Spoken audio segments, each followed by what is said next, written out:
आज से हम अपने रूटीन में ये नया चीज़ ऐड किए हैं कि एक टारगेट सेट करना है अकॉर्डिंग टू माई सिलेबस और उसी के अकॉर्डिंग पढ़ाई भी करनी है। सुबह का सारा काम खत्म करने के बाद मैं पूजा की, नाश्ता की और तब तक बज चुके थे 11। तो फिर मैं बैठ गई डेली करंट अफेयर्स देखने के लिए। करंट अफेयर्स देखने में मुझे अप्रॉक्स 45 मिनट लग गए। उसके बाद मैं थोड़ा देर ब्रेक ली, फिर शुरू की मैं पॉलिटी का लेक्चर देखने में ना ज़्यादा टाइम लग जाता है क्योंकि उसमें लेक्चर्स देखने के साथ साथ मुझे नोट्स भी प्रिपेयर करना होता है और सर के लेक्चर्स कभी 1.5 घंटे के 2 घंटे के होते हैं, तो बहुत ज़्यादा टाइम मतलब इसमें चला जाता है।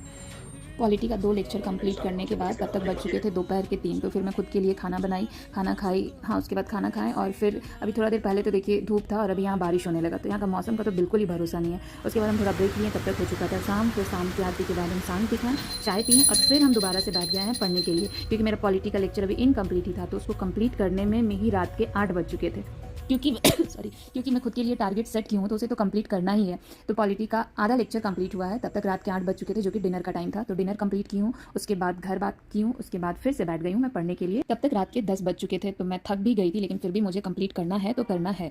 अब मैं साइंस पढ़ने के लिए बैठी हूँ, उसका एक लेक्चर कंप्लीट की हूँ। आज ना इसका बस मैं वीडियो देखी हूँ और उसका नोट्स मैं कल करूँगी। साइंस के बाद मैं झारखंड रिवीजन के साथ में ही उसका ऑब्जेक्टिव भी सॉल्व की हूँ और तभी मैं नोटिफिकेशन देखी कि TDPL के थ्रू जो भी एग्जाम्स हुए हैं वो सारे कैंसिल हो गए। ये तो होना ही था, जिस तरह से प्रोटेस्ट चल रहे थे ना, तो गवर्नमेंट को तो स्टूडेंट्स की बात सुननी ही थी। ये देखने के बाद मतलब दिमाग में चलने लगा कि अब मतलब पढ़ाई बहुत ज़्यादा करनी होगी, मेहनत भी डबल करना होगा। ये सब होते हुए रात के 12:30 बज चुके थे। मिलते हैं अगले व्लॉग में। Good night.